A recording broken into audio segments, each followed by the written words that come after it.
God, it's June. It is fucking June. Fuck. It flew by, man, flew by. Welcome to the Coconuts Podcast. Today is June 4th, 2021. The Coconuts Podcast is your home for top trending news and pop culture from all across Southeast Asia and Hong Kong. I'm Summer Lee. And I'm Bim Shanmugam. What's up, Bim? Okay, I better stop doing that before people click off. Yeah, you just like immediately burst every like eardrum. That's the aim. So you're a young child, which means that if you're living in Singapore, you have to wait for your inoculation, right? First of all, my back pain says otherwise because I'm like a quarter of a century old and I can feel it every day. Yeah. But yes, we've just been pushed to the back of the line again to get our vaccination. Oh, damn it. We're going to prioritize kids in case the people outside of Singapore don't know. Not sure how I feel about that. You know, on one hand, fuck them kids. I'm just kidding. It's nice that all the kids are going first. Because these kids, right, they're trying to get their vaccines so that they can take their O-level and A-level exams. So yeah, perhaps you guys should get vaccinated first. Good for you. It's kind of a bummer too for the kids because I mean, first of all, they don't get like a proper holiday, like the June holidays, summer holidays here in Singapore, and you don't really get that because you're stuck at home with family, and then on top of that, like, you know, we're gonna make you feel really sick for a few days. Well, I mean, we don't know, like, not everyone's gonna feel sick, but some people kind of bounce back right away. But some of the side effects, obviously, like, you know, lethargy, and you probably just need to rest a lot, drink a lot of water. So the good news is that, like, just around the region, more and more countries are incentivizing the vaccine, like, go get a vaccine, win $1 billion. Well, maybe. And then, you know, like, I think there's a little ways that, you know, people are trying to increase the number of people getting vaccinated, which is always good. So some countries slower than the others, but I guess positive.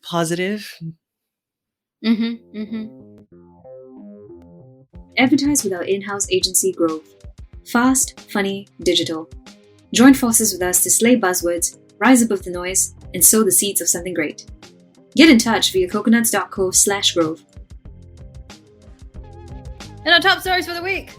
We start off in Bali, where authorities are investigating viral porn villa videos shot in Bali. Oh my god, y'all. But yeah, a number of pornographic videos taken at a porn villa are taking Balinese social media by storm as people strongly suspect that they were taken on the island of the gods. Y'all, no! And just to be clear, it's porn villa in quotes. There's not a real like porn. It's not called the porn villa. Yes, there isn't one, but it's been dubbed that. Yeah. But yeah, so one of the clips, which appeared to have been posted on TikTok before it was reposted on other platforms, began with a stunning message. It said, "Welcome to our new porn villa" text at the top of the frame before several people entered the supposed pad of debauchery. I also like that it said, like, "Welcome to our new porn villa." So there was an old one. There's a few others. Like, yeah, dude. What? So yeah, this clip in particular showcases some visual evidence to it having been taken in Bali, including motorbikes with Indonesian-looking plate numbers and design, as well as the sight of a penjor, which is a tall tapered pole made from bamboo that is commonly seen outside Balinese Hindu homes during religious holidays. Ooh. So police have confirmed that the villa is located in Bali's Umalas area, although they have yet to confirm the specific property. I mean, I hope they find it. Do I not hope they find it? I don't know. Amazing.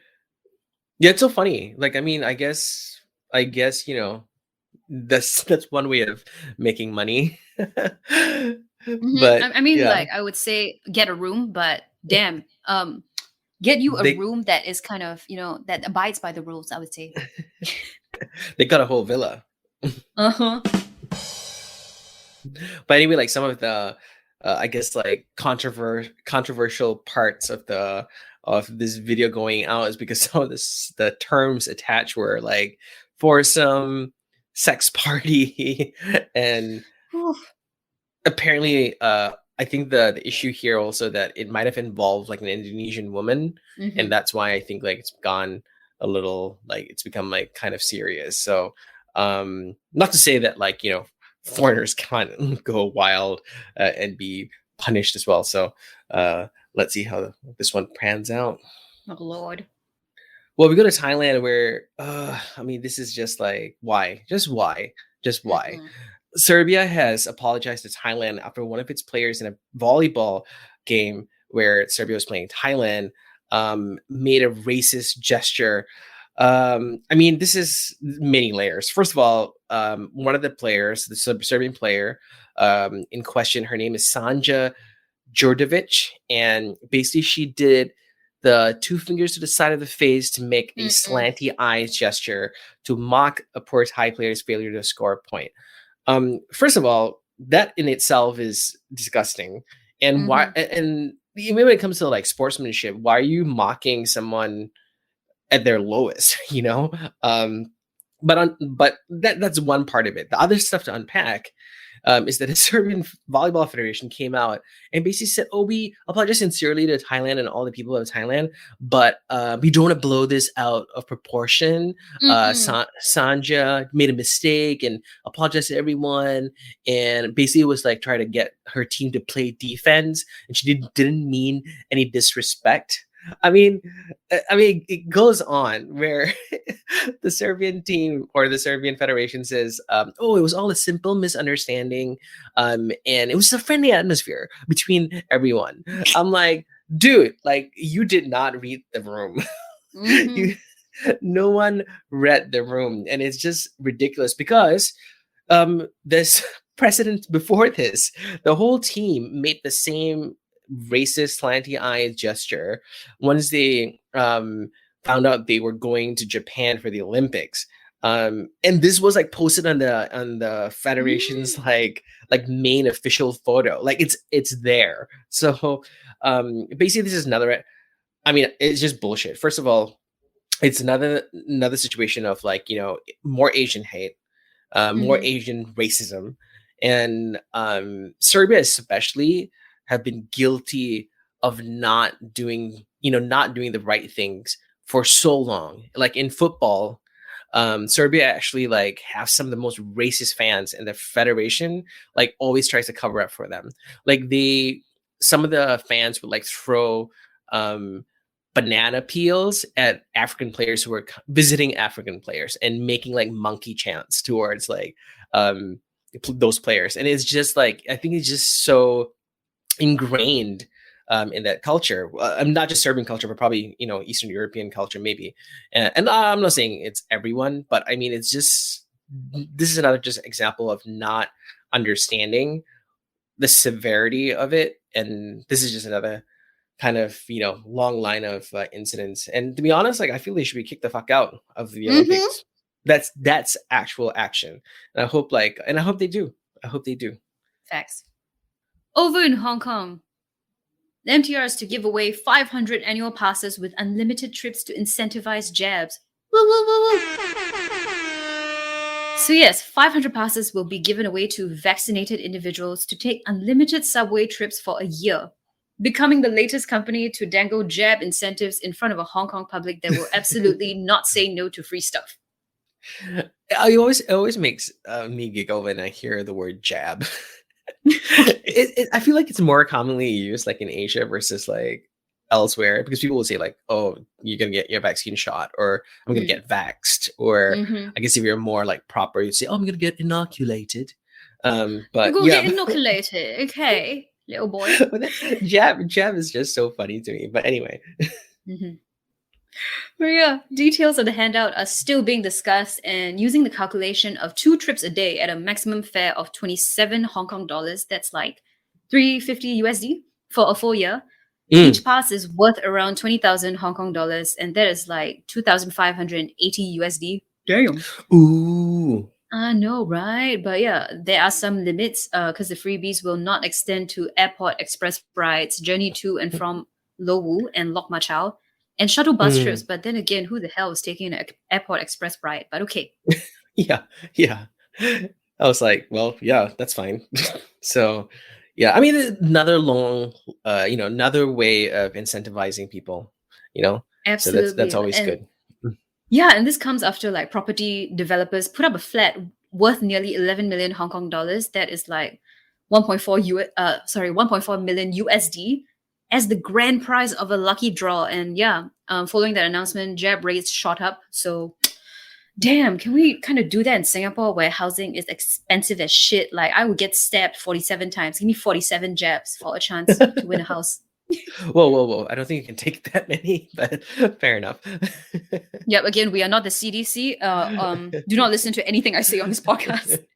Yeah, do not do this. Do not get Mm-hmm. 47 jabs. Over in Indonesia, so Summer, have you ever watched a TV series or a cartoon show called Thumb Wars? Uh, that sounds kind of familiar, but I might have been a fetus. I don't Yeah, know, you dude. probably were. Because I feel like I was a child when that came out. But anyway, what happened in Indonesia is pretty much the literal thumb wars because a poor woman in East Java had her thumb bitten off by a Mm. neighbor during a fight while they were harvesting chili.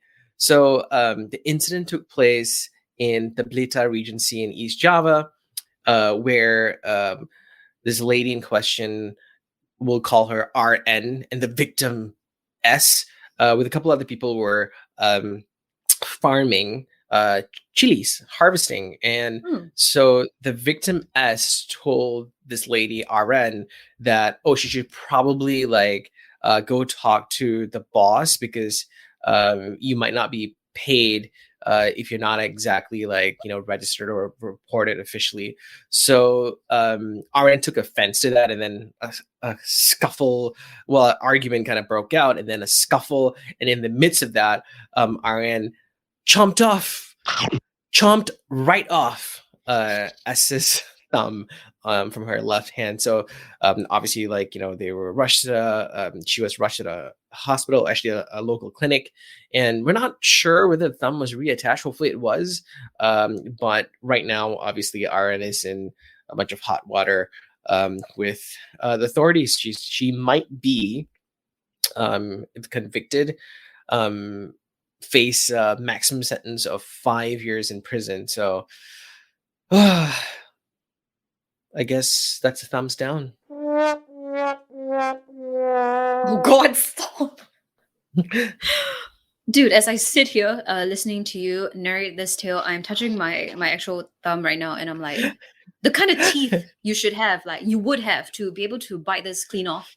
Yeah. Yeah, I mean, must have been like a vicious like argument. And also like I mean, I guess they probably were just like fighting randomly and then someone maybe she stuck her thumb in the mouth and boom, gone. good Gone. lord.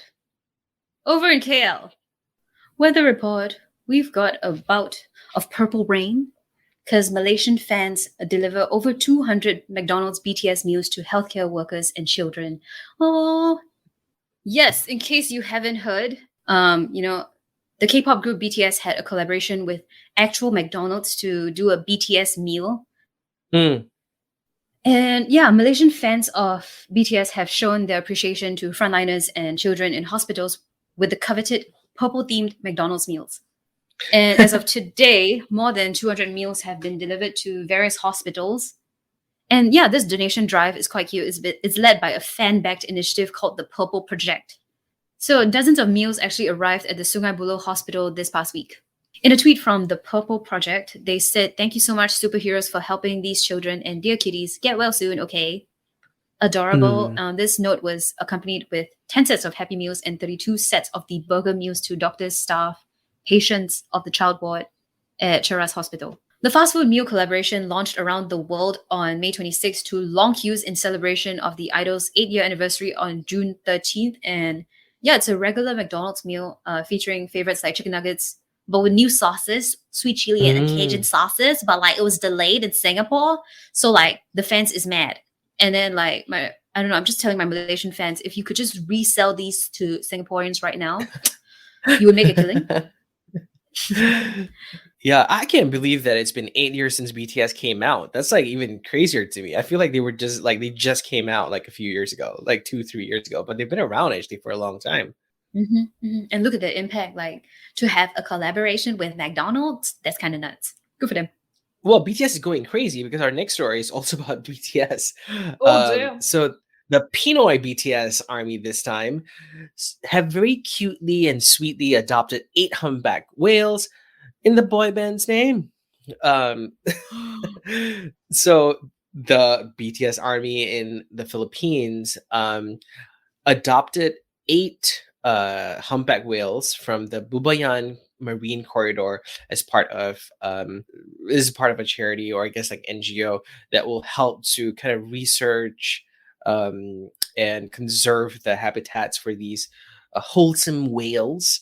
Um, and like you said, like, it's been 8 years since BTS has been out, so this fundraiser is it's about like sort of giving back. And this is actually quite interesting because there is a BTS song called Whalian 52, which is about like the loneliest whale in the ocean, because it actually sings at a very odd frequency, which is like 52 hertz.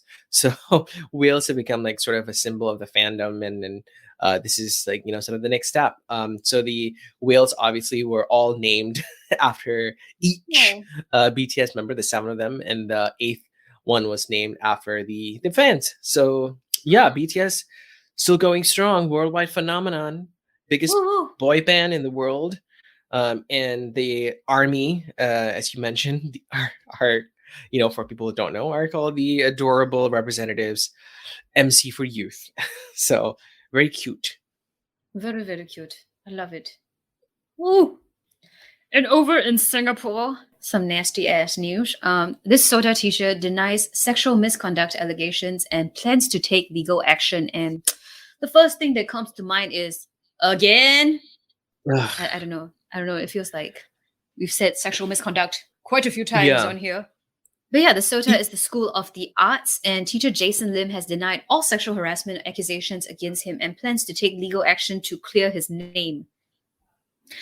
So yeah, the 55-year-old said this in a statement to Coconut Singapore, days after allegations targeting him, a student of the art school, as well as more than a dozen other men were shared in a now defunct Instagram page. Yep, in response to the accusations, which included that he had allegedly made inappropriate sexual advances to a teenager, Lim claimed that he was not given a chance to speak out on the matter and that he had been unfairly put to public trial. Let me see. And he Yeah. says that he has had no further recourse other than to take legal action against the accusers to clear his name. Yeah. And he was just one of those accused by this Durian Instagram account. One of the Yeah. posts alleged that Lim was stroking a 19-year-old's hand while in a cab together and tried to get her to go home with him. Oh no. And yeah, so SOTA itself barred Lim from any contact with students and clarified that the alleged incident in the cab had happened before Lim joined the school in 2012 as a visual arts teacher. And the school added that besides Lim, only a few former students were involved in other allegations that included sharing of upskirt photos. Ugh. Oh, goodness gracious. Yeah, I mean, I guess there's a few things to unpack, right? Obviously, like, this guy seems to be very shady, and there have been there have been these incidents that I mean, I don't think it's just from the Instagram site or the Instagram channel account. So there might be previous with this dude, but I can also understand, like, sort of like if there's a random doxing, like that could be something that, like, but I guess, no one's gonna make, I feel like there's never like smoke without fire, like they can't, it's not as though like, like I can put out there, Summer eats babies. You actually do, but yeah, fact. But you know what I mean? Like you just can't like randomly like say something. I mean, there could be, there's probably some like really just like, crazy people who could potentially do that, but you never know. So yeah, and basically like he tried to claim that this Singapore performance artist Chandra Mohan was the person behind Durian Dot, but she said no, it wasn't me, and she made a police report against him, or filed a police complaint. So just so many layers to this naming and shaming business. So absolute giant mess. But I guess my first inclination is to believe the victims. Yeah, But yeah, yeah. I I don't hope know like that. the victims do see this as maybe like an because I don't think many people have come. I don't think the victims actually have come out. Like, I think Mm, they've all it's just all been sort of like they've just maybe I don't know whether they've been reported or anything. So I hope they now see this and since he's trying to claim that it's not warranted, potentially mm, like this is an opportunity for them to come up and actually like even if it's like anonymously, um, but actually like sort of like set the record straight. So yeah, yeah, let's see how this unfolds. it's always so hard to watch all of these. And finally, in Myanmar, a Myanmar football player flashes the three-finger salute at a World Cup qualifier in Japan. And yeah, as you know, the three-finger salute for people of Myanmar has become the protest sign. We spoke about it last week. If you guys haven't listened to it, please go back and listen to the podcast. Very strong, gesture to show that the Myanmar people are sick and tired of this coup. It's a symbol of defiance and a symbol of freedom and democracy. And it was done by a football player during a World Cup qualifier in Japan.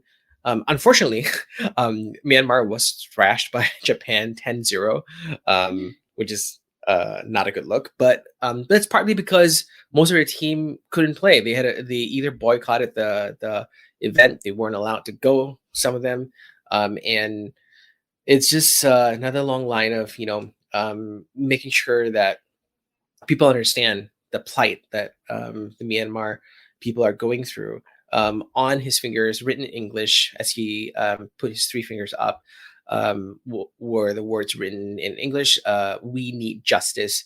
And fair enough. Almost 900 civilians have been killed so far, and almost 7,200 have been arrested since the February 1st coup d'état. And then it's crazy to me that it's been almost like 5 months Hmm. since then. So they can only do the good fight and raise awareness, and hopefully there is resolution soon. Hmm. So our interview today, Summer, is about something very interesting about how this poor Malay lady in Singapore was the victim of a stolen photo scandal, but Mm. that's not it. There's a whole other thing that we are going to talk about. But we're excited to talk to Sarah and our usual podcast, or it's not usual, but we're excited to talk to Nurul and of course Sarah, the woman in question. There should be some sweet hot tea. Hmm.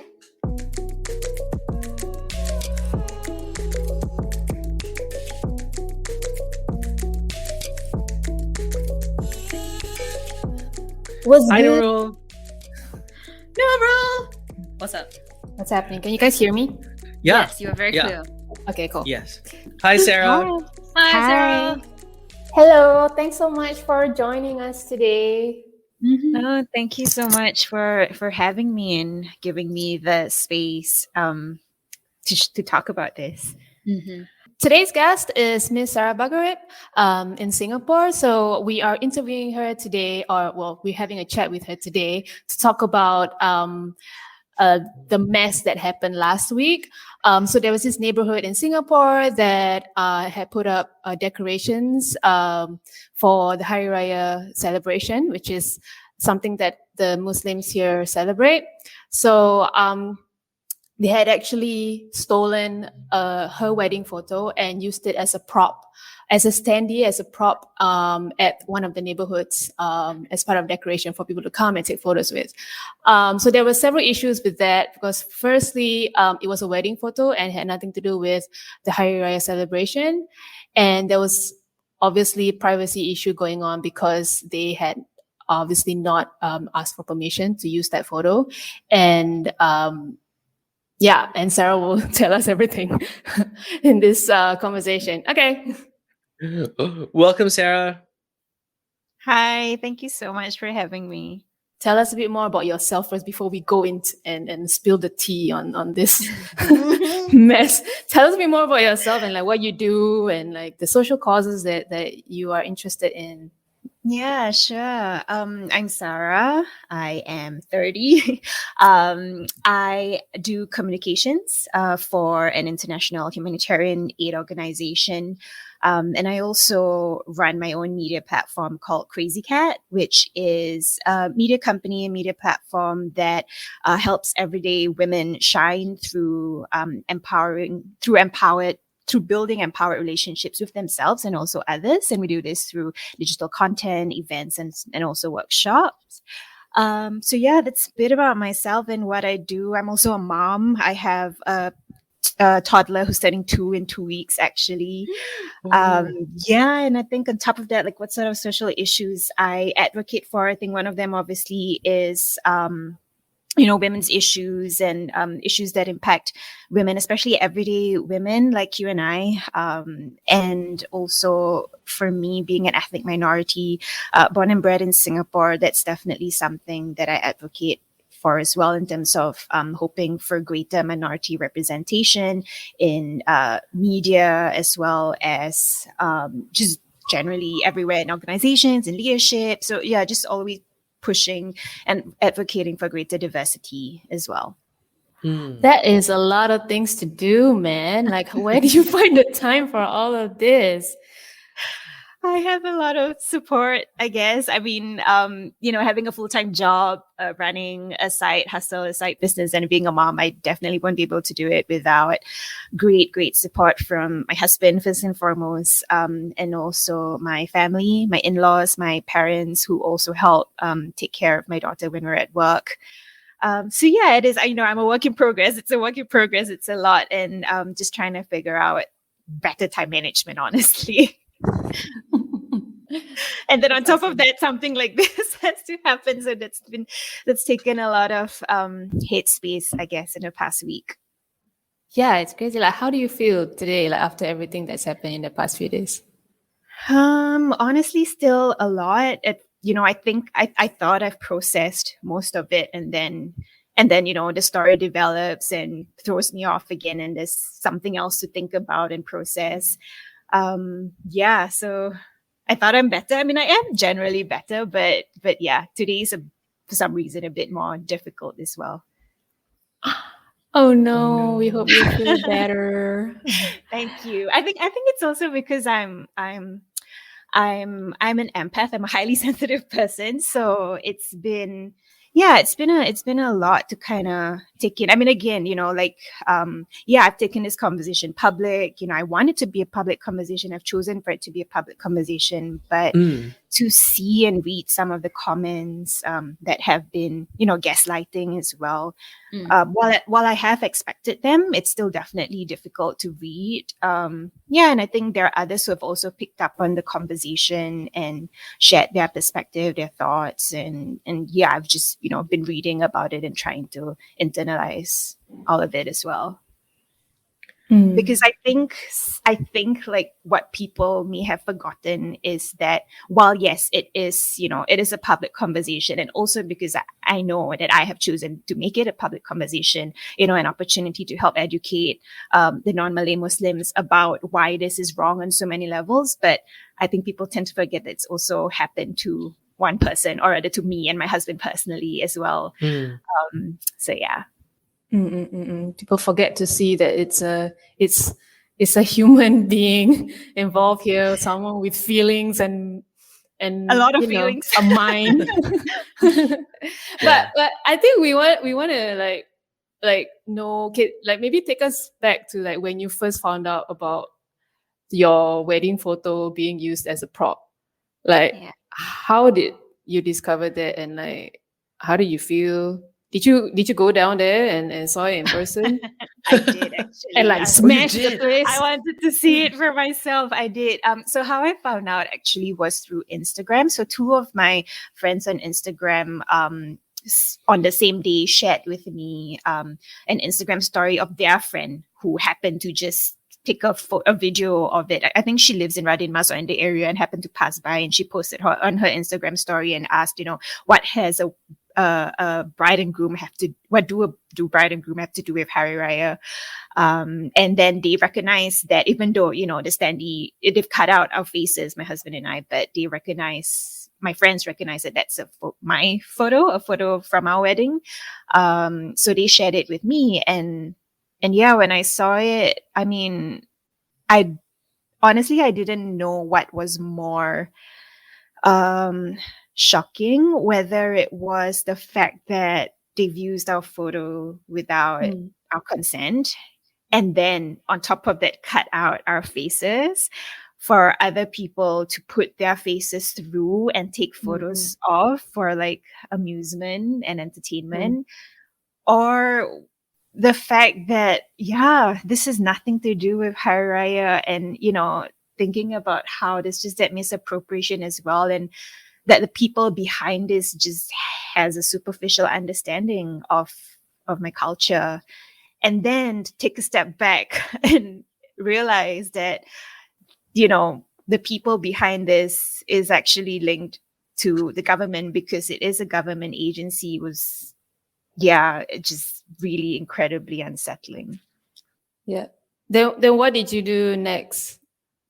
Yeah, so I mean, I sat on it for a few days really before I actually decided to write into them.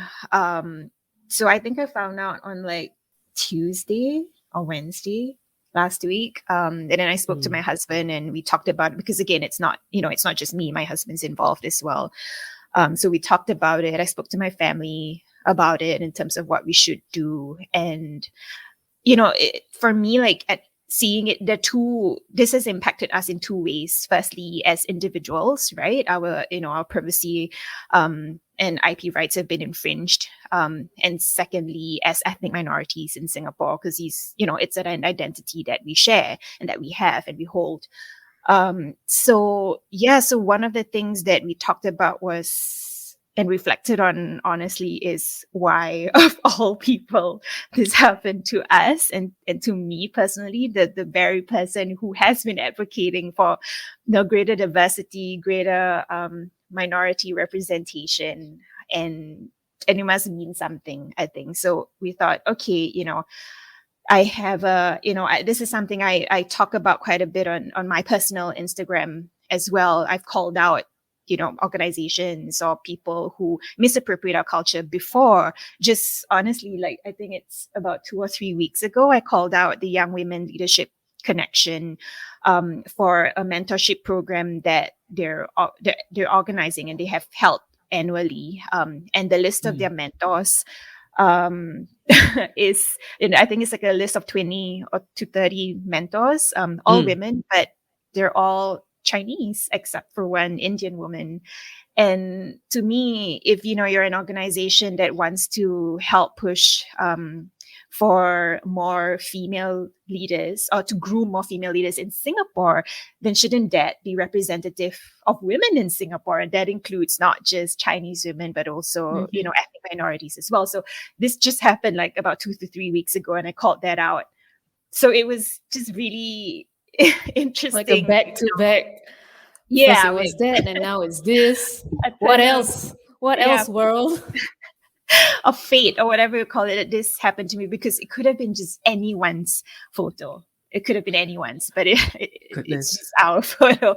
So my husband and I talked about it, and with my family members as well. And we're like, okay, this could be an opportunity to, it's not our responsibility, right? It's not our responsibility to educate or to inform or to call out or to reach out. But it, upon reflection, like, this must mean something. I don't know. So I just took it as a calling in a way to kind of use my platform to raise awareness about this and why this is not right. So we thought about it, and we, thought about how to do it the best way possible, respectfully as well. So we could have, some have asked, why didn't we just do this privately? Why did we, decide to do it publicly as well and share it? And we could have, and it could have been settled, but upon further reflection and upon, reading up more about similar incidents that have happened, just last year on Hari Raya as well, there was a former MP, who also posted a Hari Raya, a billboard, wearing the hijab, wearing the tudung. Oh no. Yeah, I can totally recall the image in my head. Yeah. Yeah, and that's also misappropriation, and this, that's related to also grassroots and all of that as a celebration as well, which is also linked to the People's Association. So this has happened before, and the fact that it's happened again just shows and reflects that there wasn't really any learning from that incident. So I thought, this could be another way to really help raise awareness about it. So that's why we decided to also share our letter to PA public.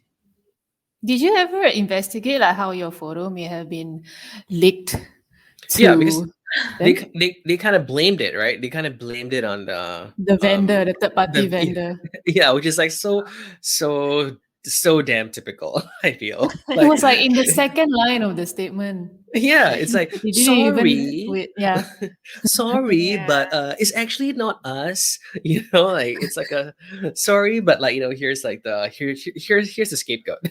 you know. Yeah. Yeah. Like where was it? Where was the photo like stored and Yeah, no. what could have So I led it? think what could have happened was so our wedding happened in 2017, and that year it was actually featured on a wedding content platform called The Wedding Scoop in 2017. So that the wedding photos were used then with our permission, and also our photographer's permission as well, put on that platform. And I guess with everything that ends up on the internet, it just kind of goes around. And that's I would imagine that would be the source, because I don't think I've put it up on my personal Instagram even. So I imagine that would be the source of where it is, and it's probably gone around. And I know that people have used it here and there as well. And I have personally also approached. I mean, there are some Malaysian businesses who wanted to sell the Songket outfit and use our photo as well. So people share it with me if they know or they see it, and I will actually approach those businesses to take the photos down. So I've done this actually like 3-4 times, to be Oh my honest. gosh. To be honest.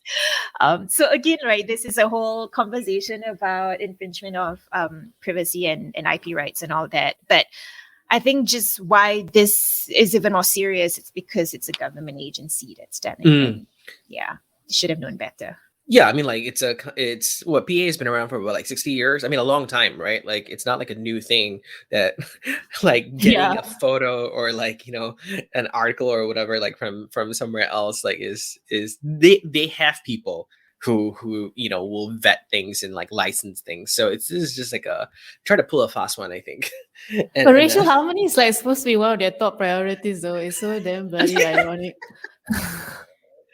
It is.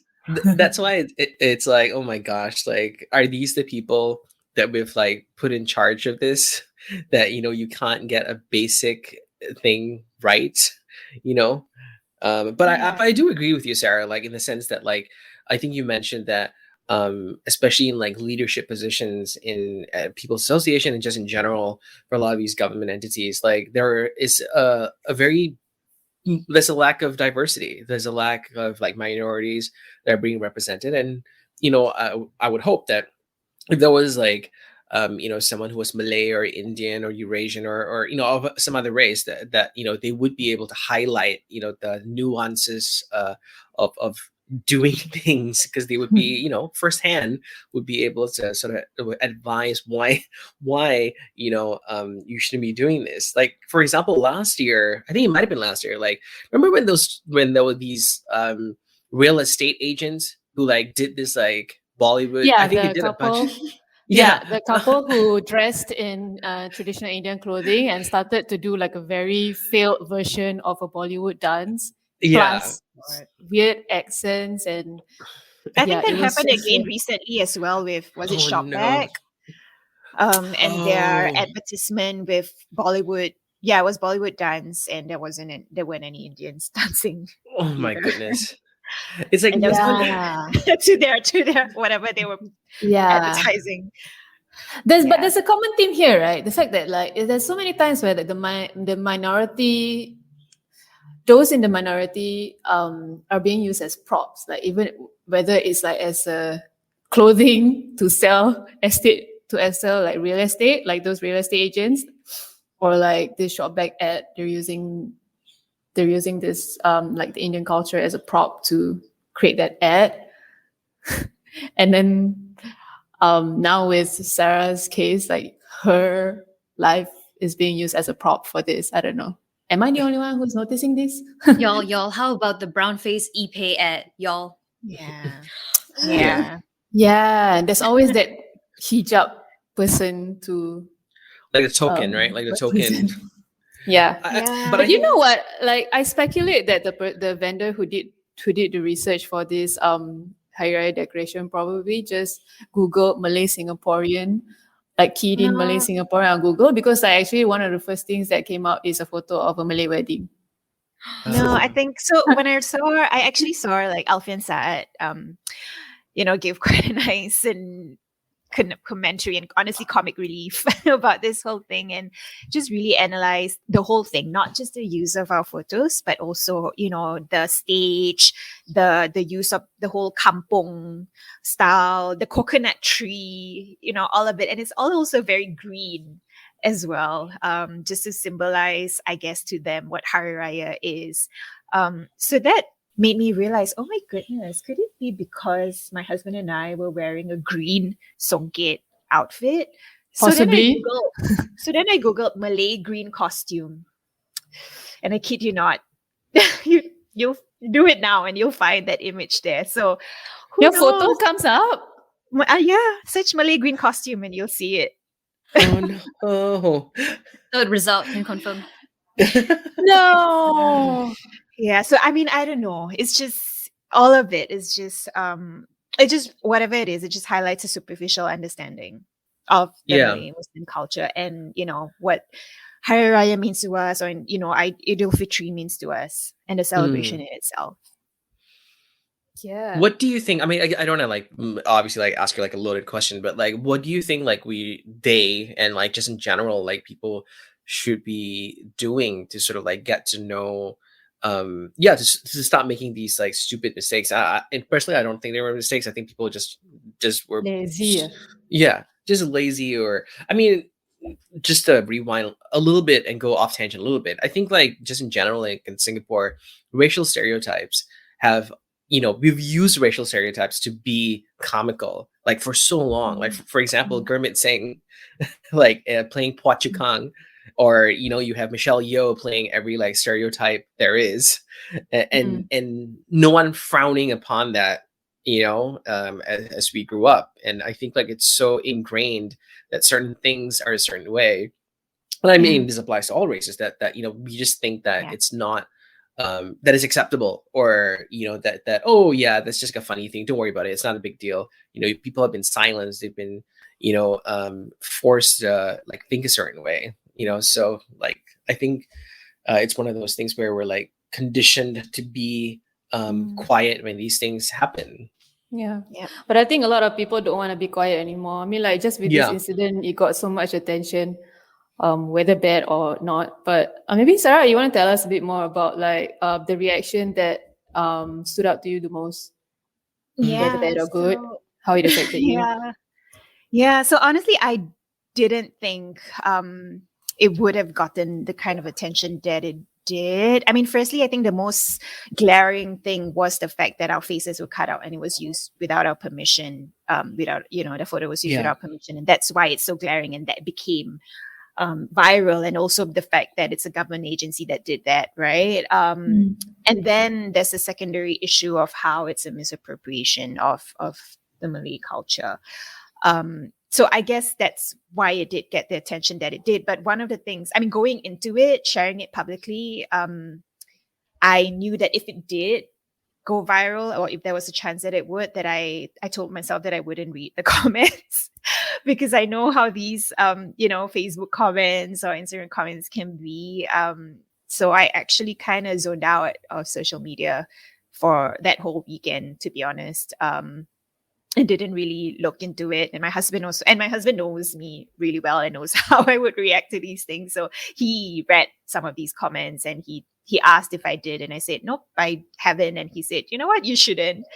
And so I didn't. But only after I've kind of really processed all of it. And I thought, okay, you know what, if the whole point is to really use this as an opportunity to educate or, talk about this, issue for real, then I need to find out what people are saying. So then I started reading some of the comments, and there were comments like I read somewhere someone said, "Oh, I'm just an insecure woman who wants attention, and like, why did I have to do this publicly?" There are some who said like, yeah, it's clearly it's an infringement of privacy and copyright, but nah, it's got nothing to do with we shouldn't be so sensitive and talk about how it's offended the Malay Muslim community. And honestly, it's because because of these comments, this is exactly why we need to talk about it and continue having these conversations. If anything, it's an opportunity to really unlearn, like you said, Vim, how this, conditioned, like how we've been conditioned all our lives to talk about race or to not talk about race, right? Because we've all been told like we really should just tiptoe around it and not, move beyond like really understanding the nuances of all of it. So I think okay, I've kind of lost my trail of thought now, but I think it's, for me, it's just, I mean, okay, again, like when you asked how what can we do in this instance, right? Or like what, I think it starts from home, from the home, really. I mean, me coming from a perspective of being a mom and how I'd like to raise my daughter, to talk about race to her, teach her what's right and what's wrong, and teach her about what it means to really understand other people's culture. And firstly, as human beings, that, we all have different identities, different racial identities for one, and we can go on, talk about other identities, but that's not part of this conversation. But yeah, to have empathy as well, that this is someone's lived experience, and not disregard or discredit or negate that at all. And I think that's something that through the comments I've seen clearly, like I mentioned earlier, that people forget that this is someone's lived experience too, right? And particularly because I'm an ethnic minority, this is something. I'm also, it happened just to me, but I think I can speak for quite a lot of the ethnic minority community that it has also offended and hurt them. I mean, Nurul, I don't know if you agree with me too, but some of the comments. Yeah, I totally agree. But at the same time, like I'm just so freaking tired. Yeah, no, it is of exhausting. this shit happening over and over again. But kudos to all those people who continue to speak out on the matter. I think like just as much as how like people are so conditioned to being silenced or keeping things quiet, I think we can start conditioning people conditioning people with by calling things out, like get people used to reading, hey, this is not how it's supposed to be, this is not right, this is how it's supposed to be. Like get people used to reading that as well. Then after along the way, it will just get in the head. Yeah, but if I can add, I think absolutely right. Personally, I'm also an advocate on the power of using your voice, and knowing that just one person can also make a difference. But I must add that apart from that, we also need to be respectful, obviously. Yeah. So in this conversation, if not, it defeats the purpose completely. So I think what it starts with as well, like, because this is, because I am an ethnic minority and this is, my lived experience, it is an ethnic minority issue here as well. So what I'm going to say is that the first thing to do is to take a step back and acknowledge and listen to what I have to say, to what other ethnic minorities have to say. When we say that it hurt us, don't tell us that it doesn't. And don't tell us, oh, you're being too sensitive, or, oh, you're being too much, like, oh, don't make it about race, oh, they didn't intend for it to happen. Don't make it a big deal. But we've been saying, these things have happened way too many times, not just now, but it's happened, in the years before this, and it'll probably continue to happen if we don't start taking a step back and recognize that, while we may not experience it the way we do, but have empathy that it has, someone else has experienced it, and listen to what they have to say first. You can agree or disagree, but do it respectfully as well, and give just give the opportunity, hold space for that person, listen to what they have to say, and really reflect as well. I think it's one thing to take whatever someone has to say, but to actually, as a person, as a Singaporean, take a step back and reflect on what that could mean. If, like you said, if we've been conditioned all our lives to, talk about race a certain way, then maybe it's time to unlearn some of these things. Maybe it's time to like, okay, yeah, we can build a one Singapore with the different races and live together harmoniously. We can, but it doesn't mean that we should ignore, at the expense of what other, ethnic minorities are saying or are going through. Yeah. I think we're still in a society that like I'm glad there are people like you, Sarah, who are able to speak about this openly, and I think they're, especially the younger generation, like Nurul, yourself, and Summer as well. Like, I think you guys are more bold, and I would even say like like I think just following is not what you guys do. And I think for the longest time, even for my generation, I think like I think a lot of times like you just take the easy way. Like you just like you don't want the conflict. If someone tells you to do something, you want to argue, but then you also are like like you said, Noro, like you're like, oh, so tired of it, like you just tired of it, and you don't have that conversation. But I think having those hard conversations, making race an issue, I wouldn't say issue, but like having honest conversations about it, like I think that is probably the way forward as well. Because we don't people always say, oh, don't talk about race and politics and all that stuff. I think all of those things should be talked about. Like you should talk about all of those things, talk about religion, talk about race, I think that's the only way that people can have healthy debates and actually try to arm themselves with proper knowledge versus just like stereotypical things that we might have potentially learned from our parents, or like people in our lives or whatever it is. So yeah, so thank you for that, Sarah. Also, that people's association's response, I was actually not surprised, because it did seem very, because I've read so many government statements, and I just know how it kind of sounds most of the time. There's always a vendor to point blame at, and then after that they go back to like, oh, but we will still take responsibility, but it's not us, but we will still take responsibility. There's always that tone whenever like the government agencies like write that kind of statement. So one thing Sarah did ask was for transparency in these sort of boilerplate responses, because some marketing or PR person probably like looked at that like, oh, we have like these 10 responses prepped for any debacle. So like let's just like given a boilerplate response for this situation. Copy paste, change a few words, and then that's your response, because it's been like vetted by like 20 like people above them. This is the safe response. But like I think it's important, like you said, like to have transparency in that. Like what is a clear action that you guys are going to take, whether it's to, okay, we're going to implement this program to allow people to learn more about minority culture and whatnot, maybe just as an example. But I think like those things are important. We need to know, we need to have a transparency now. And I think like just in general, like PAP's understanding that from the last election, like you can't just tell people to do something. You can't just tell people to do something without giving them a reason. People are going to question you, and they're going to question what that response is. So yeah, no, absolutely. And I think if we're going to talk about like our leadership and government and all that, and the topic of accountability, or rather tangible accountability, and what that means, I mean, this is absolutely what I asked for as well in response to their apology.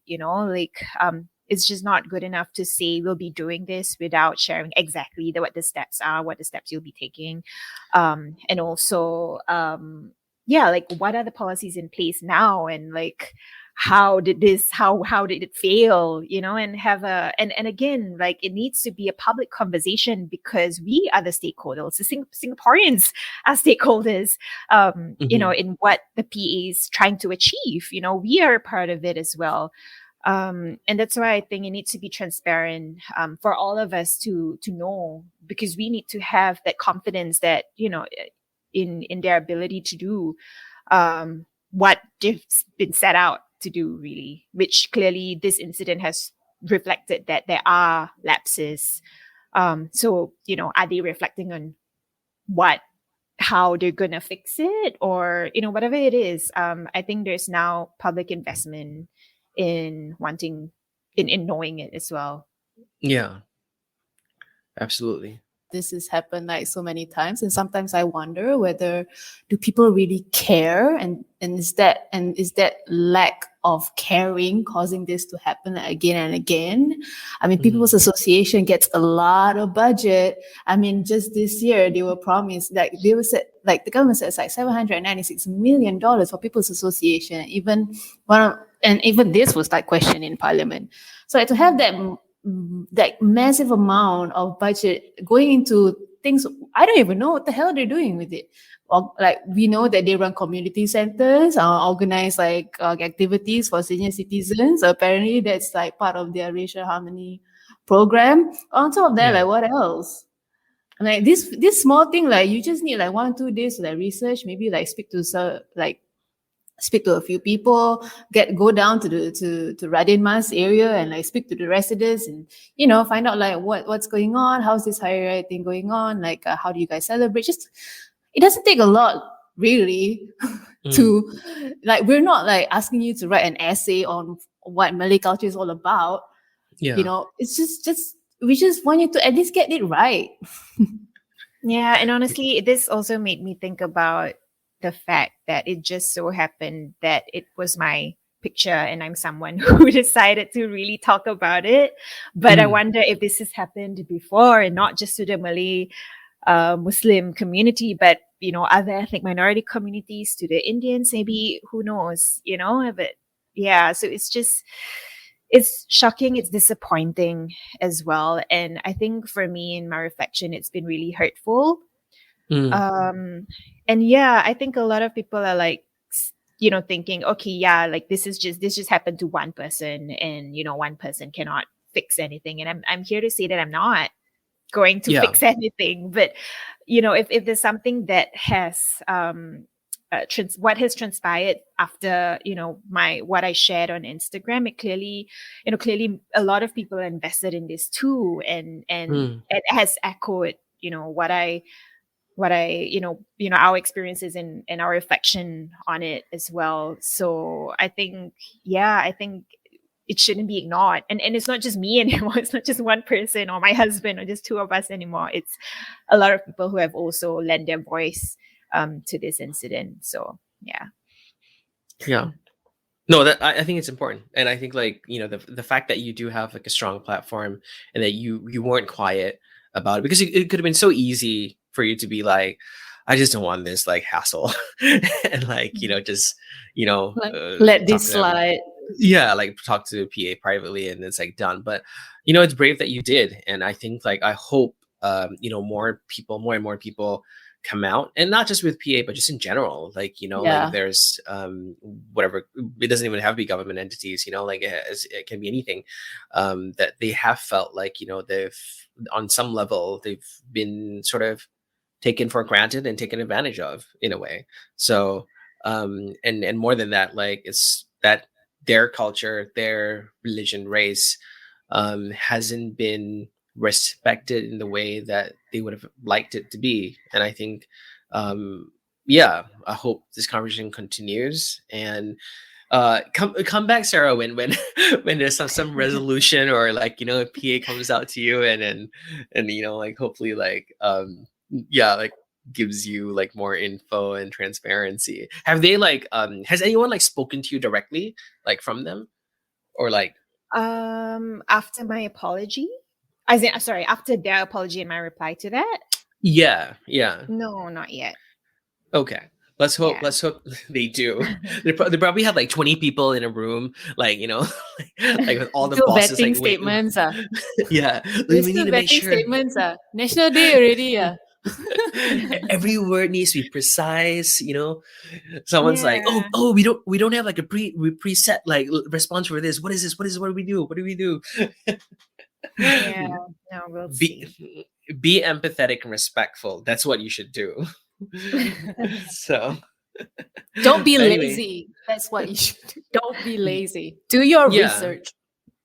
Yeah, and I do hope, like, obviously we're PAs is a specific thing, but like I do think that, like, the younger the Gen Zs and the millennials are people who, I hope anyway, like they're not going to just like give in to their bosses, or like whoever tells them, oh no, this is whatever it is supposed to be, like that they, within all these like companies and agencies and organizations, that they have, people who realize that, this was like wasn't a good thing. It was a bad thing, and they made a mistake, and that they don't continue in the same vein. So yeah.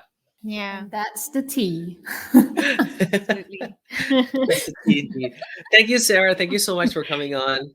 No, thank you so much for having me and continuing the conversation as well. Cool. Thanks for joining. Good luck with everything. And call us when PA calls you. I'll let you know. Thank you so much. Thanks, Okay, Sarah. bye.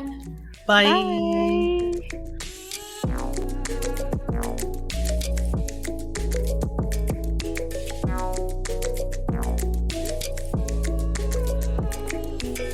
Yeah, so great to have Nurul on, and obviously so grateful that like Sarah came on and could like talk about her story and this like kerfuffle. That's just like a nice way of putting it, but yeah, it's just like it's a sensitive thing, but it's not a thing that's like out of this world, in the sense that like it's common decency. I feel like, one, don't steal people's fucking photos, or just don't steal stuff off the net. Like maybe, I don't know, maybe because we're like a content, we create content, and we're a publisher, that we're a media company, that maybe this is ingrained in us, but I don't know if like other people do. But I feel like, you PA, or all these like other like entities, they kind of should know if they don't know. I don't think like the excuse of, oh, I didn't know we couldn't take a photo off of the net and use it for like a fucking standee without asking that person, or permission, is possible. And I don't think you can blame a vendor for that either. Like, because even for us, like, like when we do, for example, like in video production, if we do get something from someone else, we'll make sure that like all the stuff they give us is, all the rights and IP are cleared off, so we have the documentation. So yeah, that's one thing. And then the whole other thing about like being completely disrespectful to someone's religion and race is, I mean, If I may just quote the wise philosopher Miss Jade Rasif, who commented on Miss Sarah Bagharib's post, wondering if there was a single Malay person involved in the entire Hari Raya production. And honestly, same. Yeah. Actually, that's a very valid question, because I feel like, I think, we try to be like a very respectful, multiracial, multicultural country, but I think there's also like very old mindsets when it comes to race, and I think like, yeah, this is just a faux pas. But but I do like that she challenged them for more transparency, and I think across the board, I think with the government, with different government agencies and organizations, that's what it should be. Like, don't just give us like some generalized like response or statement. Like, tell us specifically what you're going to do. Tell us the people involved. Like, tell us what the objective and outcome is going to be. Like, I think that should be the way that you show your community that you care, that you're making conscious efforts. Yeah, it's fine that you fuck up. It's fine, but make sure that it doesn't happen again. If not, it's going to keep on happening again. So Hire at least one Malay person if you're going to take away anything from this. yeah. But yeah, there's so many layers to this thing, because I'm just thinking, because I sit here fully Chinese, but I think that, if there was going to be any standee in any Chinese New Year celebration, the first instinct, or I guess the chances of somebody's wedding photo being used at a Chinese wedding, it would be very low, I would say, Yeah, yeah, yeah. So yeah, I hope we find out what happens. Hopefully, like, there's a positive result to this. But yeah, I think the more we talk about it, the better it is. I feel. Mm. That's all from us this week. Bye. Bye. Thanks for listening. If you'd like to support Coconuts and our weird and wondrous stories, you can become a Coco Plus member at coconuts.co/membership, make a patron payment at coconuts.co/patron, or buy our fresh merch at the Coconut Shop at shop.coconuts.co. Subscribe to the podcast and leave reviews. Tell us how you feel and what you like and don't like. We're excited to hear from you. The Coconuts podcast delivers impactful, weird, and wondrous reporting by our journalists on the ground in 8 cities: Singapore, Bangkok, Hong Kong, Manila, Jakarta, Kuala Lumpur, Yangon, and Bali. Listen to headline news and insightful interviews on matters large and small, designed for people located in or curious about Southeast Asia and Hong Kong. The Coconuts podcast is a Coconuts media production. Our hosts are Summer Lee and Vim Shamugam. Our executive producer is Byron Perry. Our production manager is Clarissa Cortez, and our editor is Raina Lim.